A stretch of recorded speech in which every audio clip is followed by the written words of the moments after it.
Hi, everyone. Happy afternoon. Aline Redhead Whiskey here, and today I have a special guest, Gil Sapier from the All Points West Distillery. Or Spare. What? Gil Spare. Spare. Oh, see, it's good to know. So apologies, Gil Spare from All Points West Distillery, and that is in New Jersey. So I met Gil in Kiddush Fest in 2022. And it was really great to meet you and try the whiskey. And then I came and visited the distillery that is in Elizabeth, right? Newark, New Jersey. Newark. So it's in Newark. Okay. So anyone who lands into the airport can go straight into the distillery, or anyone who's leaving from the airport can visit the distillery before. And it was fascinating to meet you because you have a really nice angle of Irish whiskey and making Irish whiskey in the US, which I would really like to hear about later. But I think just to get to know you, if you can share your story of how did you start with All Points West? Sure. Well, I was an architect working in New York, and for a number of various reasons, I ended up in Newark, New Jersey, which was a city that I had only heard bad things about prior. It had a bad reputation, probably undeserved. And I started to kind of discover how much of a beverage alcohol history the city had. The city had bought in the late 19th century 35,000 acres of land up in Sussex County and Passaic County. For those of you not in New Jersey, that's really where what most people refer to as the Catskills cuts across northern New Jersey. We call it the Highlands region. And it's the foothills to the Appalachian Mountains, and it has quite stunning water. And it was the one large city in America where the brewers actually decided on the water source for the city. And the city's brewing industry grew exponentially in the next few decades. It became one of the largest beer towns in America. And they slowly started closing with industry consolidation, with a sense of flavor moving away from ales into lagers. It was an ale town. And the only big brewery we have left is a big Anheuser-Busch facility, which is right on the road leading out to Elizabeth. And that moved here in the 60s because of the water. It was the newcomer back then, but now it's the only one left. And I thought it was a real shame that nobody was doing beverage alcohol, at least at a small craft scale, in Newark. The neighborhood that I live in is the Ironbound district. And that's a district that is ringed by train lines. It's a very peripheral neighborhood to a lot of big industry. And it also was the main immigrant neighborhood in Newark. And most of the breweries were located here because most of the brewers were immigrants who took their European beer knowledge and they turned it into businesses and jobs when they showed up in America. So I really thought it would be exciting to do beverage alcohol here, and more specifically to do beverage alcohol that also is lost. You had a city where a certain tradition faded, and you had a number of spirit styles that also went away too. So I started doing research into spirit styles that may not be around anymore, and I really kind of honed in on two of them. One would have been Irish pot still whiskeys, which when I started this project, there was only one distillery doing them in the world, which was the New Middleton one. And specifically a style of Irish pot still whiskey that used American corn. Most Americans don't think about corn when they think about Irish whiskey, but the most popular Irish whiskey, Jameson, is 95% corn. It has a mash bill that's almost identical to bourbon, but it doesn't taste like bourbon. And so I started to do kind of research as to how corn in one style of whiskey would be so different than corn in another style of whiskey. And it came down to technique. That there was a series of sorry. There's a little bit of echo. Yeah, the reason why we're having the camera this one over here. We can see the distillery, but at some point, but we can kill this one for a minute. Yeah. I don't know why it still makes sound. Okay. So it's like,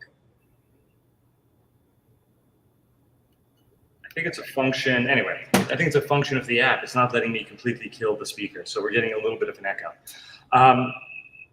So it was a function of technique. So when corn entered the distilling landscape in Ireland, which was in the late 19th century. Something else entered the distilling landscape too, which was the column still whiskey. They both were two changes in Irish whiskey that happened at the same time. And eventually, in the early 20th century, they relegated corn. I'm going to turn this off. Yeah. They relegated corn to the column still whiskey. And they did that specifically because the flavor didn't come through. It was a very light whiskey, and it was meant to produce alcohol, cheap alcohol that would allow people to make light flavored blended whiskeys at a low price point. It wasn't meant to contribute to a flavor element. And specifically, it wasn't meant to contribute the corn element because they didn't want Irish whiskey or Scottish whiskey to taste like American bourbon. So it's the only grain that's allowed in one technique, but not allowed in the other technique. And I thought that was fascinating. And they did that specifically to keep Irish whiskey from moving towards bourbon as they started to use more of this cheaper, non-indigenous grain. And I love that idea. I love the idea that they outlawed a whiskey style for being too American in character. And here I was in this immigrant neighborhood where a lot of beverage alcohol, history had died, and I figured I would use this location to resurrect this whiskey style. So I'm doing these Irish pot still whiskeys with a very strong corn influence. One's about 30% corn, and the other one's about 60% corn. And people respond to them well. I mean, we age Two separate mash bills. Two separate mash bills, yeah. So wait, let me track back to say. So basically, the Irish whiskey that's made from corn. When was it developed in Ireland, and when did it stop appearing there, or is it still going on just in, Jameson? Sure.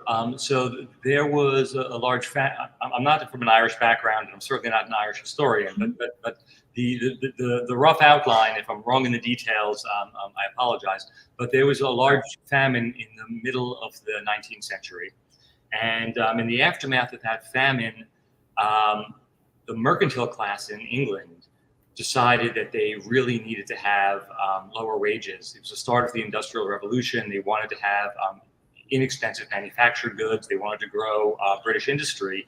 And the big thing that was keeping them from being the most competitive production center in the world was the high cost of food. The aristocracy had established tariffs on foreign agricultural imports generations earlier, and they were continuing to receive huge agricultural rents on their property. If you watch like Downton Abbey, you'll see what happens when they no longer have access to those agricultural rents. The mercantile class succeeded. There was a magazine that's still around called The Economist, which was advocating for trade liberalization, then like they are today. And the workers sided with the mercantilists because they were terrified of dying of starvation. Compressor. This is a noisy place.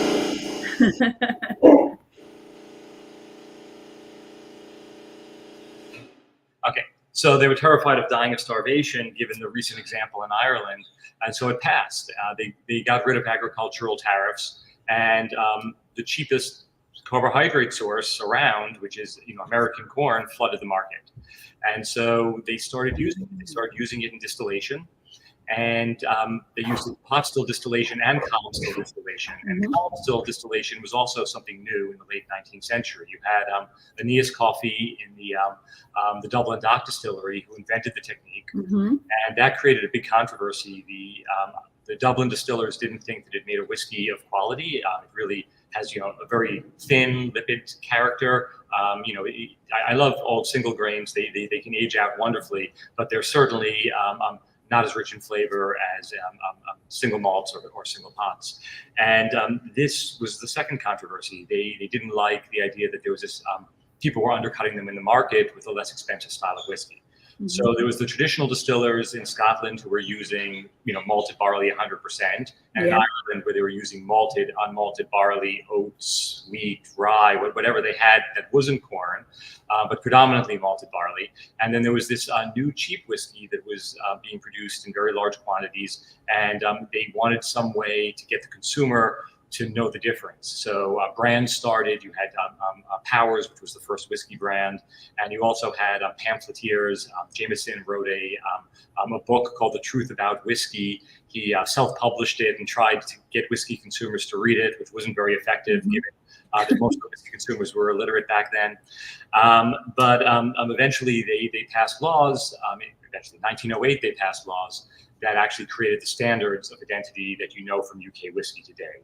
The single malt, single pot, single grain, blended malt, blended pot, blended grain, and just generic blended, which is what the majority of it is. And in the definition of single malt, you couldn't have anything but malt whiskey. And in the definition of single pot, they explicitly excluded Indian maize or corn.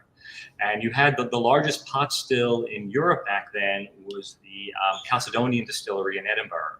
It was a Scottish distillery that was making Irish-style pot still whiskey for use in the blended whiskeys of the day. And that distillery tore those stills down. They were massive, and immediately replaced them with the largest column stills in Europe, and they continued to produce until the 1980s. And in Ireland, a few pot distilleries just changed their mash bill back to what would have been traditional. And so here you had this whiskey that was, outlawed for being too American. And I was always looking for these transatlantic transformational styles. So I'm making two separate mash bills and two separate aging techniques. I like the idea that with my whiskey, you can get not only a historic stopping point between Irish whiskeys and American bourbon, but also a sensory stopping point. The whiskey tastes like something between the two styles. It doesn't taste weird if you're familiar with both of them. I mean, I'm not doing something like putting, quinoa in my whiskey or a flavor that you've never had before. All flavors that you know from whiskey, just the proportions are slightly shifted. So we have, imagine like a super high malt bourbon would be one way to describe my malt and grain. And my grain and malt, some people describe it as a very, very light bourbon because we use used cooperage in that one. So the corn character is dominant, but we come off the stills at a higher proof point and we aged in used cooperage. So it doesn't have that kind of cloyingly sweet bourbon. You have a drier corn whiskey, and so they both are kind of exciting on the palate. People, look up when they try them. I mean, sometimes I think, maybe they don't expect a level of quality when I'm serving something from Newark, New Jersey. But also, I think are shocked because it's not a balance that they've ever had before, but yet it's a very well balanced whiskey. So the two mash bills are. Let's go back to them. By the way, I'm having your the rum cast version of the. I don't know if you can see it. Malt and grain. Yeah. I'm having a grain and malt. I'm having a highball. Too early in the day for too early in the work day. I have a chores later this evening. Time is fluid, but so the first mash bill for the malt and grain would be. So that's 70% malted barley. The majority of that is malted barley. It's a two-row barley from County Cork in Ireland. It's the same barley that goes into Redbreast. I just saw that it was available, that there was an importer for it, and I started using it day one. It's really it has a distinct character that is in my mind very Irish, and then we're modifying it with some German malts. So I thought that, how do I make a traditional whiskey? I use traditional malts, and the Germans have been very good at preserving their historic beer styles and very good at keeping the flavor profiles very consistent. So we use some Bavarian malts that have been modified to different degrees, and I basically built that just to have the flavor profile I wanted, and also to have the pH I wanted. I thought that a lower pH whiskey would age in more interesting ways, and I think it is aging. Lower pH whiskey. When on the timeline of making whiskey, where is that measured? Right after distillation or before? No, that would be measured after fermentation, so right before distillation. Why? Because the pH gives it. So the acids will interact with the alcohol, and they'll create a variety of different esters. And so most of the very fruity whiskeys out there have a very acidic mash. And So and, the, and there's some beautiful fruit notes in a lot of the New Middleton distillates. I mean, I think like most dominant would be, I guess, in Yellow Spot, you have this incredible bright pear character. In Redbreast, especially the older ones, you get a lot of stewed fruit. And what I thought was missing, I'm not going to trash talk any American single malts, but I think that as a category, they don't have much character. Um, they're using mostly 6-row barley. They're using very efficient mashing techniques, but there's not time or I think intention to let a lot of flavors develop, or they're adding very heavy peat, which is a surface flavor. You can just add that. It's not something that it's just something that you add. You buy a peated malt and the flavor is in there, and that seems like constructing a flavor. And for me, whiskey is not about constructing a flavor. It's about creating the environment where flavors develop over time. That's why some of the simplest whiskeys, like a lot of the Highland scotches, are some of the best, because they are using just one type of malt, just one technique, and this variety of flavor comes from the process of aging, comes from their distillation profile. So I really wanted to, veer away from what would be the textbook single malt, which I think was giving a very kind of neutral and bland character, especially with American malts. so what's the rest of the 30% in this? It's corn. Yeah. So corn is 30%, and then malted. Okay. Yeah. All right, and then the other mash bill would be? And the other mash bill is 60% corn, and then we have a mix of malted wheat and malted barley for the rest. Got it now. Okay. And yeah, slowly putting the puzzle pieces together. So do you want to take us through the distillery and the process? I think that's what we originally wanted the phone for. I don't know if you want to. Sure. Turn it back up, see if we're still connected here. We can swap between the two. I can remove this and put the phone up. Okay, I think turning this off gave me, here we go, allow, and enter studio. Great. So let me remove this one, and then I can add you here. Wonderful. And then now you can show us the distillery. This is fascinating. This is such a great idea. Okay, so let's start with the grain. I don't have much here right now, but we do have our. I have my German modified malts here right now. So here's like a pale ale malt from Weyermann's, and here is my organic rye seed for the rye whiskey. But I don't have any of the Irish malt on hand right now. But we start with a very brewery style piece of equipment. We start with a roller mill, which is not very typical in distilleries these days. Most distilleries will use a hammer mill, and the reason for that is if you break it down to flour, you get better yield. And the big choice is when I did not know that part. So there's a hammer mill and there's a roller mill? There's a roller mill. So the roller mill is the traditional one, and I will show you right here. Can you see the rollers possibly?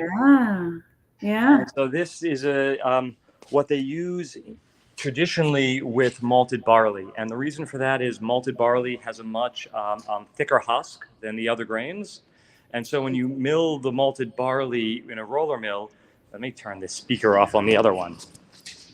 All echoes today. I actually don't hear the echo, but that's fine. Okay. Yeah, so you're using the roller mill. This brewery style equipment. So we have our lauter tun, which is that large vessel behind you. Where did you get the mill from? Is it? I got the mill from, I joke you not, a guy, an independent mill maker called Jimmy Bones Malt Mills. Amazing. In somewhere in, I think in Oregon or out west. It's a custom-made mill, or is it like a? It's a custom-made mill. I didn't have much room to put the mill. If you look here, there's going to be this auger line, that little white pipe that you see behind you. And that connects, well, right now it's connecting to a hose because the last time we used it to mill corn. Let me turn the camera around here. Mm-hmm. Does it let me do that? This is fascinating. Thank you for taking us through I this don't tour. know if it lets me reverse it. Anyhow, but normally there is a, can you see this little kind of little hopper? Mm-hmm. That's a grist hydrator. So we have an auger that takes it right up to a grist hydrator and dumps it into the mash tun manually. So we have this screw auger, and in order to make the screw auger work, I had to have the boot right next to the ground. So this guy customized a malt mill for me so I could get my mill closer to the mash tun and not take up too much space. And You've built he, it yourself. You've yeah, built the. basically. So And he, you were architect, transitioned into an engineer. right. I'd worked with um, a company called Specific Mechanical Mm-hmm. back when I was an architect. They make now they make distillery equipment, but back then they just made brewery equipment, or I would have used them for this project. Mm-hmm. But I worked with a guy named Blaine Clousson, who was the brew house consultant, and I worked with him to put together a very nice brew system in Manhattan. And I kind of fell in love with the process at that scale. We worked with a brewmaster called Tim Yarrington, who's now in Western Pennsylvania, and so like I really liked the brewery process. And Mm-hmm. for me, going for a traditional lauter tun, these are the perforated plates that are on the bottom, and these perforated plates will sit in the bottom of the lauter tun, and it'll hold up the milled husks from the barley, and then the barley self filters. So the nice thing about making beer from barley is you don't really need much in terms of technique. You need a screen and you need boiling water. And if you have a screen and boiling water, you can do it. And you can't do it that way with the other grains. They won't self filter in their own husks. So the So screen allows it to be filtered out. All of the husks are drawn out at that stage, and then no, all of the husks are held back and the liquid just filters through. So beer is self-filtering because you the other use way. the husk as a filter membrane. Mm-hmm. Whereas as people move away to other types of grains, they have to use very complicated dewatering systems, or they have to ferment and distill on the grain, and that creates a very different flavor profile. So Mm-hmm. most malt whiskey distilleries, even if they're using a hammer mill, don't distill on the grain, but they'll use these large dewatering systems, and they'll remove the solids in a very machine and equipment intensive way. So we go from there to very simple washbacks, Mm-hmm. and they're open top. And the nice thing about a traditional malt distilling is that you're using, especially in the UK, they don't allow the addition of non-endogenous enzymes. And so they have to keep the temperature below 160 degrees, because if it ever goes above that, you would kill the endogenous enzymes. Now, the What are nice endogenous enzymes? it's the amylase that's in the grain. So in America, especially with higher corn levels, you don't have enough amylase in the malt to transform it, and people actually add amylase that's sourced from koji on rice. And there's nothing wrong with that To process. release the alcohol from the sugar? Not to release the alcohol from the sugar, to make the sugar. To make So, the so, sugar. so the grains, Earlier on in the yeah. process. Okay. I mean, grains are from the Near East, and it's semi-arid environments, and Mm-hmm. the plant needs to keep its food source safe. It doesn't want to be consumed by wild yeast or wild lactobacilli. So it ties the sugar molecules into longer molecules called starches. And then Mm-hmm. when it starts to have Great. metabolic activity, when it sprouts, those starches get broken down into sugars by amylase. And we can consume amylase because we have amylase in our saliva, but yeast can't consume starches. So we do that process, and that process is done at such a low temperature that wild lactobacilli that come in on the grain don't get killed in the process. And so we do a fairly long ferment, where we typically do a 6-day ferment. Wow, that's a lot. Yeah, and so what happens is that after, we don't want to go long enough, so we get acetic acid bacteria. We don't want to make vinegar, but we don't mind if lactic acid bacteria comes in and starts to further drop the pH of the mash. So we use the modified malts to start lowering the pH, and then we have it continue with the work of the lactobacilli. And then we do our distillation, and we do the distillation in these kind of strange customized stills. If you Mm-hmm. notice that the column is offset, Not really, but so the column is going to be over to to your right, and in the center we have a center-mounted agitator. And that center-mounted agitator, we have rakes that you would typically see in a mash tun, because for our corn whiskey and for our rye whiskey, we're actually using the stills as the mash tun, because we can't use that. We can't use the lauter tun, for that for the mash bin. And so we have actually the stills doing double duty as a mash tun and as a distillation apparatus. And we have these copper columns, and they have just 2 plates in them. We heard an interesting story in Dublin, actually. You may be familiar with Town Branch Distilling.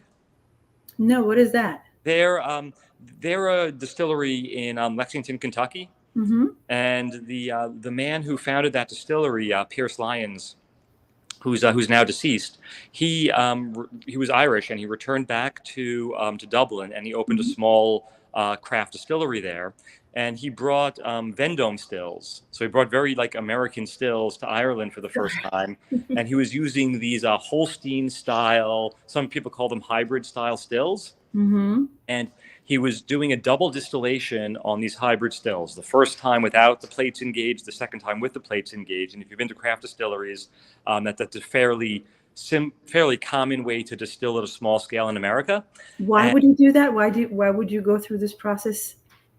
Sure. So let's talk about the still a little bit, and then I'll talk about what's unique about this. Mm-hmm. So the thing with distillation is that when you put the liquid into the pot, is you have a mixture of ethanol and water. And the boil temperature is going to be somewhere between the boil temperature of ethanol and water. So the higher proof you put in the still, the lower the boil temperature. By the time all the alcohol is used up, you have a very high boil temperature because you're boiling at 212 at water.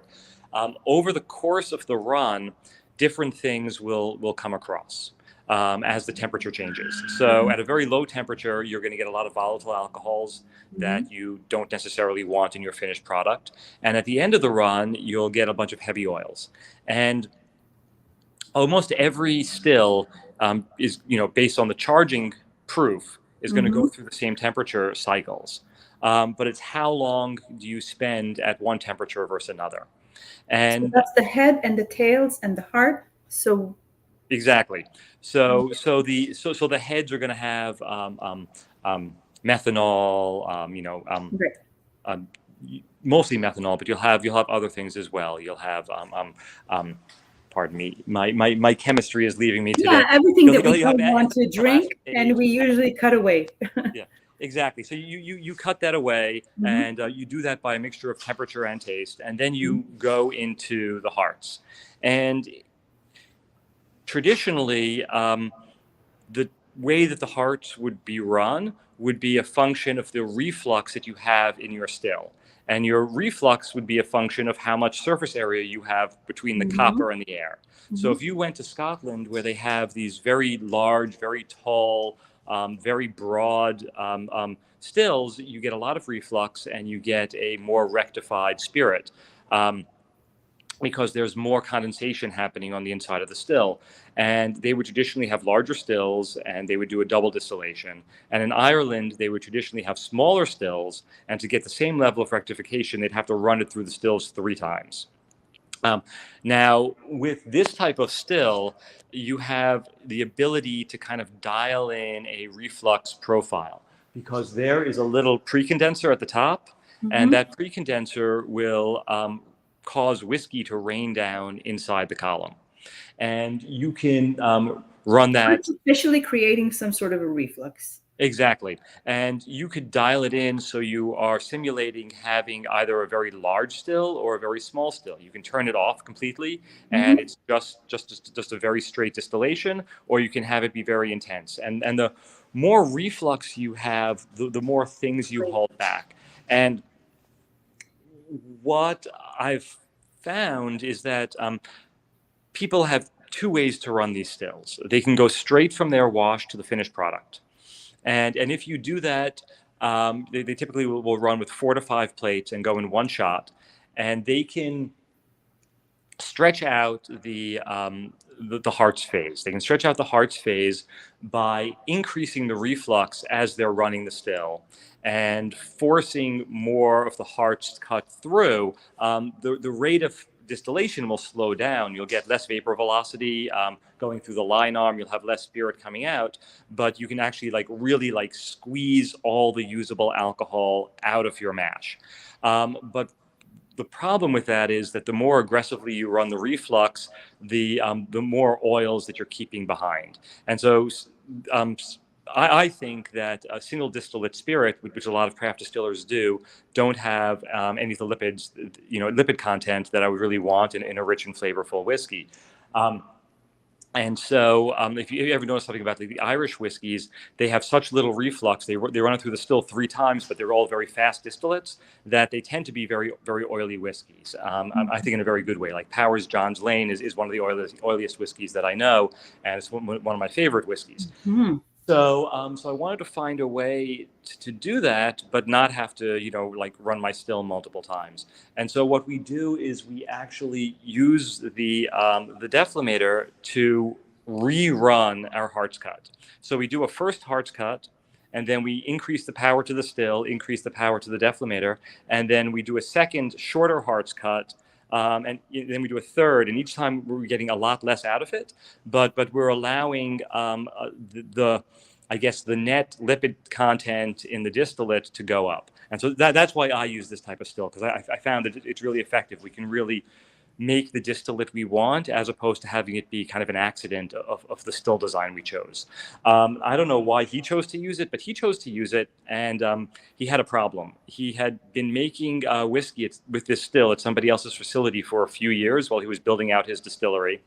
And when it came time for the Whiskey Authority in Ireland, I don't know what they're called, to inspect his facility, they saw this still and they said, "This is not a pot still. This is a column still, and all that whiskey that you made is in single malt. All of that whiskey you made is grain whiskey, and so sorry, so sorry if this bankrupt, but Yeah. there's nothing we can do about it."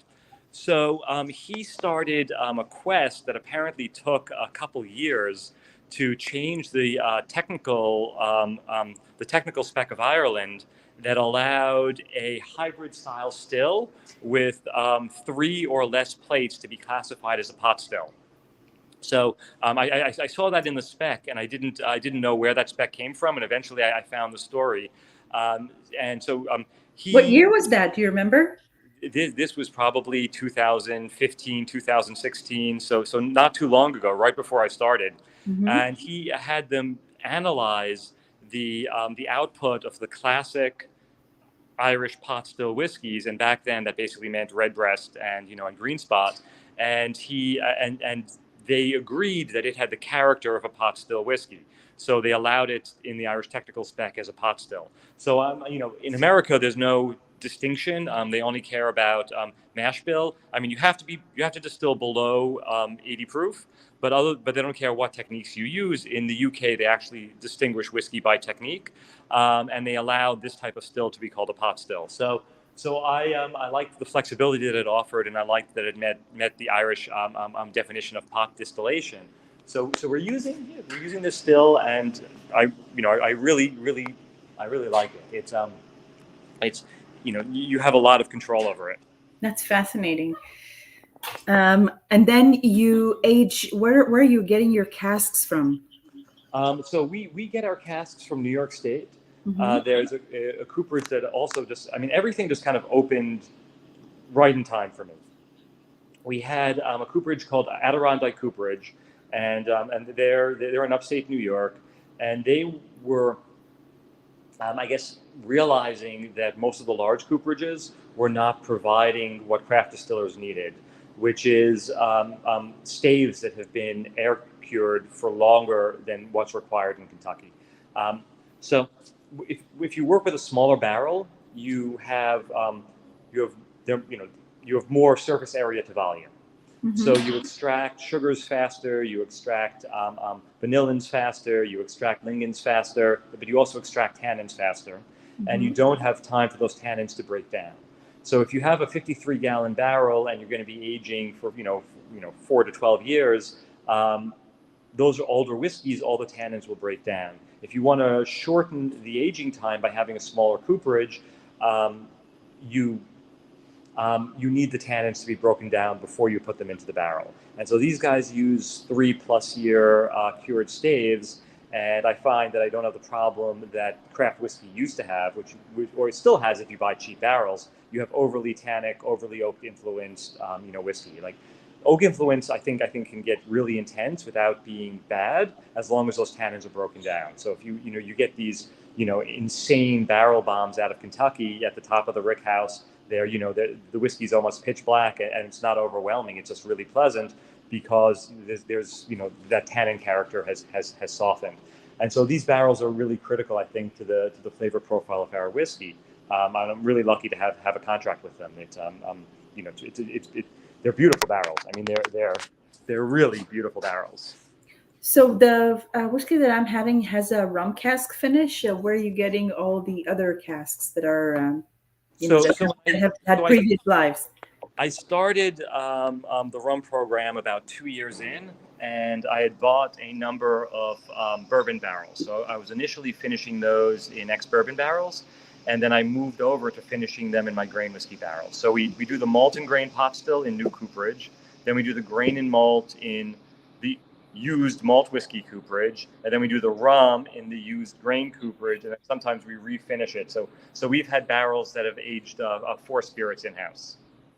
That's beautiful. And then how long do you age it for around? So now we're doing 4 years on the grain, 4 years on the malt, and we're doing 3 years on the rum. But when we started, we were doing 6 months on the malt, 6 months on the grain. It was a much younger whiskey. We surprisingly, due to the mash bill, but first, malt whiskey is very different. Young malt whiskey is very different from young corn whiskey. Young corn whiskey has a lot of vegetal notes, where young malt whiskey has a lot of graininess. But because the grain has been malted, it doesn't have that type of green quality to it that a young bourbon would have. So while I think malt whiskey definitely improves with age, we had a palatable product, even though a little bit of a niche product when we first went to market. But luckily, there was tons of people who wanted to support us and wanted to be early adopters of the whiskey. It's a better product now, but I'm happy that that the consumer got to experience its progression. So with the rum cask, it's not aged for the entire life of the whiskey in the rum cask, right? It's finished. So how long does it spend in the new cask versus the finish? So we harvested one last week for a barrel prick for a whiskey club, and that one had spent 2.5 years in new cooperage and 2.5 years in rum. Wow, that's a lot. And the one that you have, it probably says it on the back, the total age. Total age is probably 36 months or 32 months. I don't remember from that batch. 42. 42 months. Yeah. Probably spent over a year in the rum casks. That's very impressive. Yeah, because we wanted to start that program, but we felt the whiskey was still too young. One of the advantages of the small cooperage for us is, we need to have younger whiskey because we don't have the footprint to put away a lot of older whiskey. And so I think we're reaching our kind of terminal age statement. Our whiskeys are going to probably creep up to just shy of 5 years and stop because we just won't have, we'll have to, we won't have room. Every barrel we make. I was just about to ask, where do you store all of these? Are all of these are stored there in yes, in Old Points? Yep. When we up until a year ago, there was no possibility of having a warehouse under New Jersey law. Now there is one. You could only have a warehouse for finished product on the way to the 3-tier system. You couldn't take something to a warehouse and then bring it back. And thankfully, they've changed the rules. So I think some of us are going to start getting warehouses at some point. But I'm not ready for more real estate commitments at this moment. Okay. That was a fascinating story. Thank you for taking us through a tour and explaining the process.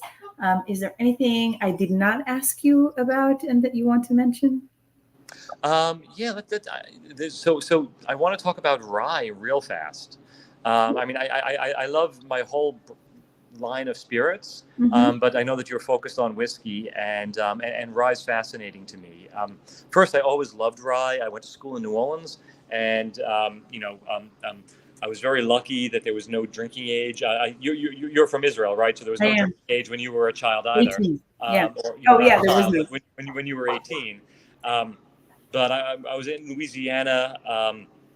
There was well, it's Louisiana. There's almost no laws at all, but there definitely was no drinking laws, and so that had kind of an advantage in that, as opposed to I guess the typical college binge drinking experience, people would actually go to nice cocktail bars. You could socialize with graduate students, you could socialize with professors, and you could be drinking the way that adults drink, as opposed to like making people do this illicit drinking that they do today. Okay.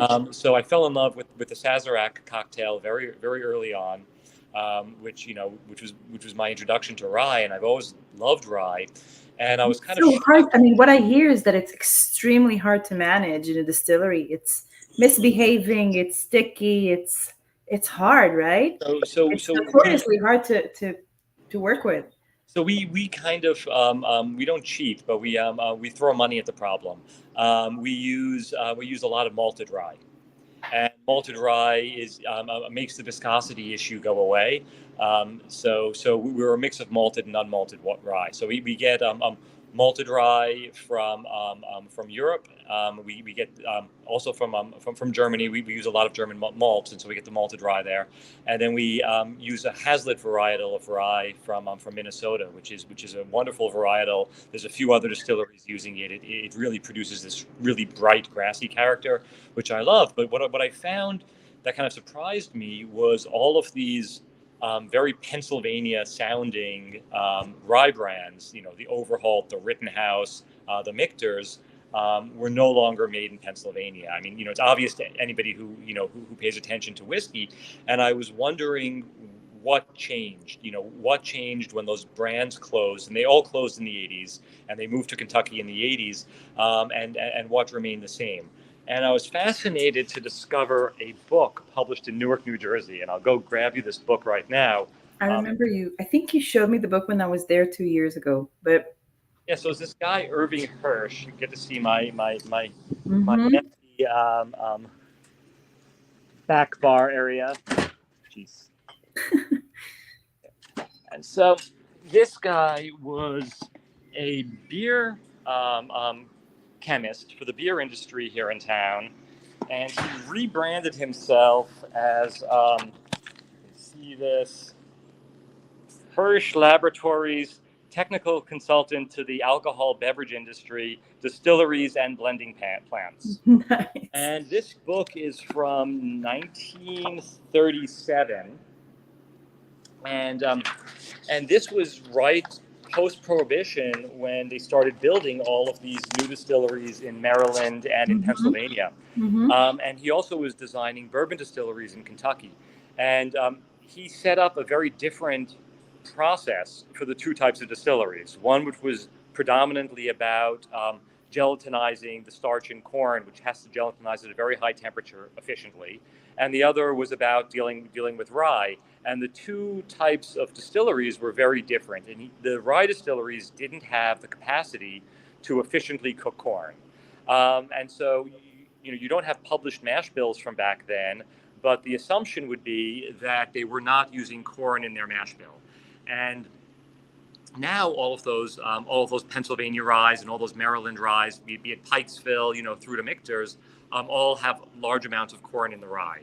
So I was kind of following on the footsteps of a few Pennsylvania distilleries that started doing corn-free ryes, and I kind of took my starting point with Irving Hirsch's book, and I made this corn-free rye, which is really like an indigenous grain. And I'm not. I know there's like a Jewish love of rye bread, But what I didn't know at the time was that rye bread was the main bread of the colonies. They would use cornbread and rye bread because rye grows really well in New Jersey and in New York. It grows well in rocky soils. It grows well in cold climates. It self-fertilizes the soil. It fixates nitrogen from the atmosphere back into the soil.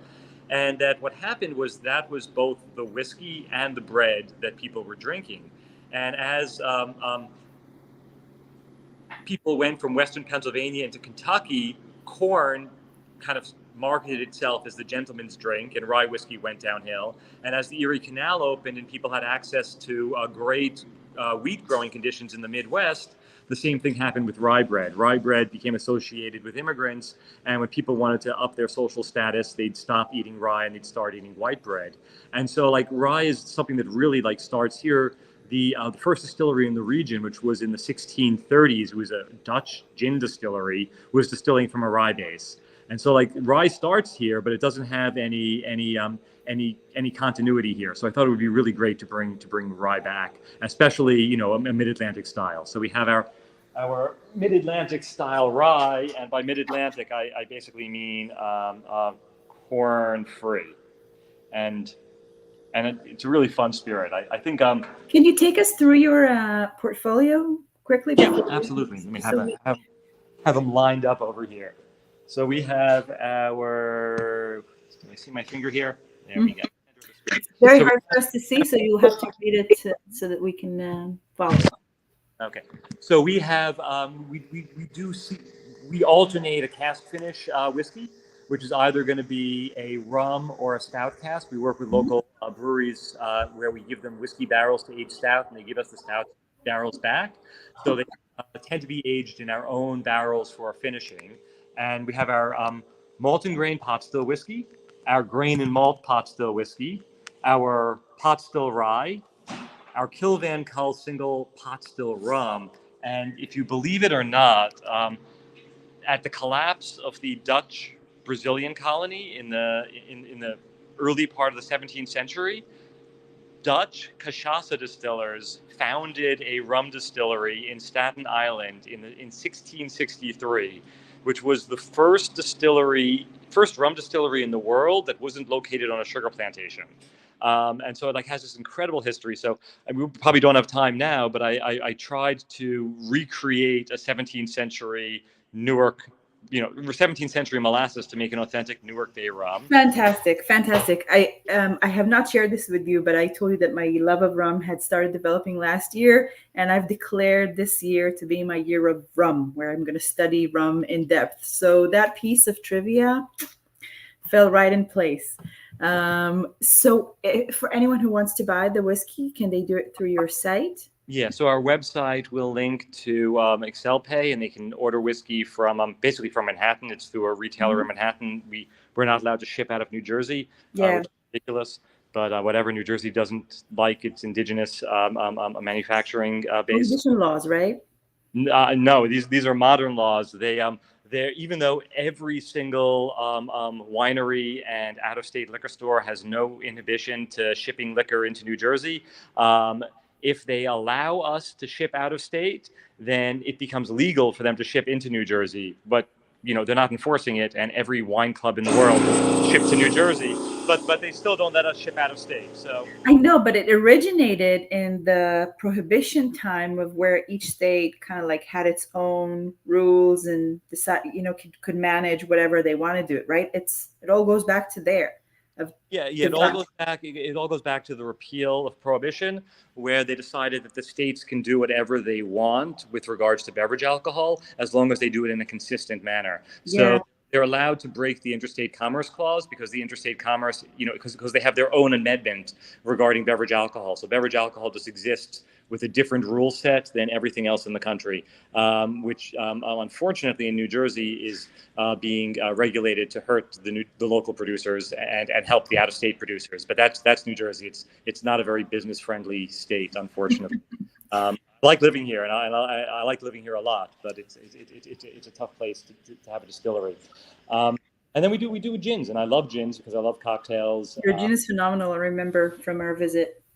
Yeah, so the gin brand is Cat House, and they're very unctuous. So we use a very low still charge, the proofs into the still, and that will break down most of the terpenes. So you're not getting this very piney resiny gin, and it also allows more botanical oil extraction. So we get a very, very rich gin, and we have a vodka that we sell kind of hyper locally, which is an interesting story, but isn't available very very far away from the distillery. Okay, thank you so much, Gil. It was fascinating. I think it was super in depth and just fascinating to learn. And thank you for your time. Welcome. And I hope to visit you face to face sometime soon. Please, we have a ton of great rum cocktails, and our rum is crazy. We do a 21-day bacterial ferment on the dunder between batches. We do inefficient things here. All right. Okay. Have a good night. Have a great weekend. Bye-bye.